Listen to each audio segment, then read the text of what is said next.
Donc, ici, on va se pratiquer à trouver l'équation d'une droite sous forme fonctionnelle et la mettre sous la forme symétrique.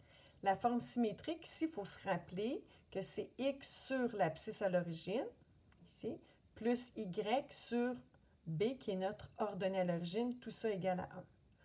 Donc, tout d'abord, la première méthode serait de dire, puisque je dois trouver l'abscisse à l'origine, je cherche x quand y vaut 0, donc j'avais commencé ici. Donc, je remplace y par 0. Ça fait moins 2 tiers x plus 2. En isolant ma variable, je vais obtenir 2 tiers x est égal à 2. Et en faisant la multiplication par 3 demi, pourquoi par 3 demi? C'est pour pouvoir simplifier les 3 et simplifier les 2. Donc, je multiplie par l'inverse de 2 tiers. Donc, ça va donner x qui vaut, les deux vont se simplifier, et ça va donner 3. Donc, ce qui veut dire que mon abscisse à l'origine, c'est 3, 0. Puis ça donne ici que dans la forme fonctionnelle, j'ai déjà l'ordonnée à l'origine. Donc, j'ai aussi le couple, l'ordonnée à l'origine, c'est le couple 0, 2. Donc, ça veut dire ici que mon S, il vaut 3. Puis ça veut dire que mon B, il vaut 2.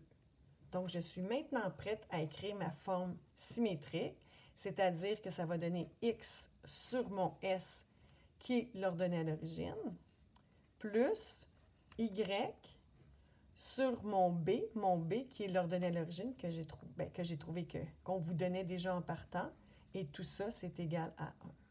Donc, x sur 3 plus y sur 2 est égal à 1. Ça va être ma forme symétrique.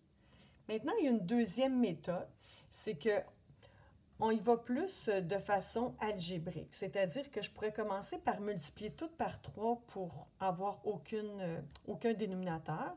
Donc, en multipliant le tout par 3, je vais obtenir 3y est égal à 3 fois moins 2 divisé par 3, les 3 se simplifient, ce qui fait moins 2x, puis 3 fois 2, ça va donner 6.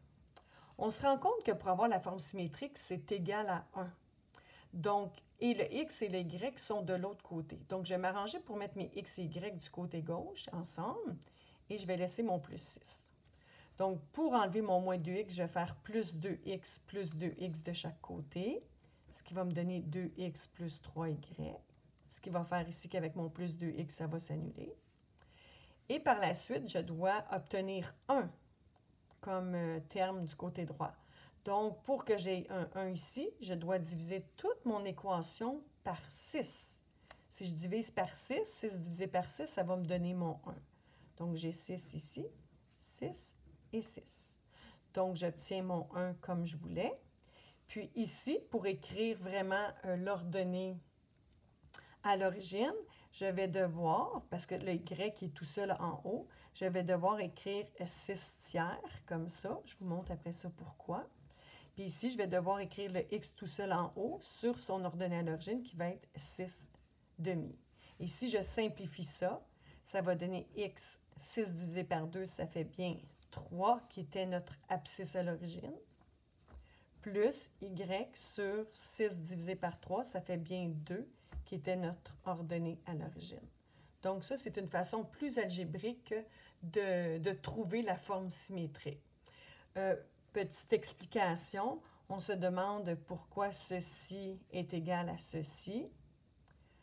Donc, partons de cette étape-ci pour vous montrer que c'est égal à 2x sur 6.